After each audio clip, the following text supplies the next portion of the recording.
ম্যাচের আগে আচমকা ভয়ঙ্কর দল ঘোষণা করলো আরসিবি। বন্ধুরা, আপনারা যদি দেখতে চান আরসিবির প্রথম একাদশ, তাহলে ভিডিওটি শেষ অবধি দেখতে হবে। চ্যানেলটিকে সাবস্ক্রাইব করে একটা লাইক দিতে হবে এবং নোটিফিকেশন বেল আইকন দাবাতে হবে। 17 বছরের দীর্ঘ অপেক্ষার অবসান ঘটিয়ে গত মরশুমে প্রথমবার royal Challenger Bengaluru IPL trophy জিতে ইতিহাস গড়েছিল। এবার ডিফেন্ডিং চ্যাম্পিয়ন হিসেবে নতুন মরশুম শুরু করতে চলেছে তারা।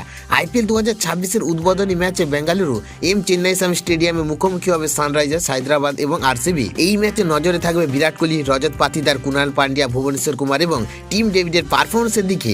শক্তিশালী স্কোয়াড নিয়ে আরসিবি চাইবে নতুন মরশুমে জয়ের সুরে অভিযান শুরু করতে। পিচ রিপোর্ট অনুযায়ী চেন্নাইস্বামী স্টেডিয়ামের উইকেট সাধারণত ব্যাটারদের জন্য স্বর্গ সময়। ছোট বাউন্ডারি এবং ভালো বাউন্সের কারণে এখানে বড় স্কোর হওয়া খুবই স্বাভাবিক। ফলে বোলারদের জন্য চ্যালেঞ্জটা অনেকটাই বেশি, কারণ সামান্য ভুলও ব্যাটাররা কাজে লাগাতে পারে। দুই দলের মুখোমুখি লড়াই বেশ প্রতিদ্বন্দ্বিতাপূর্ণ।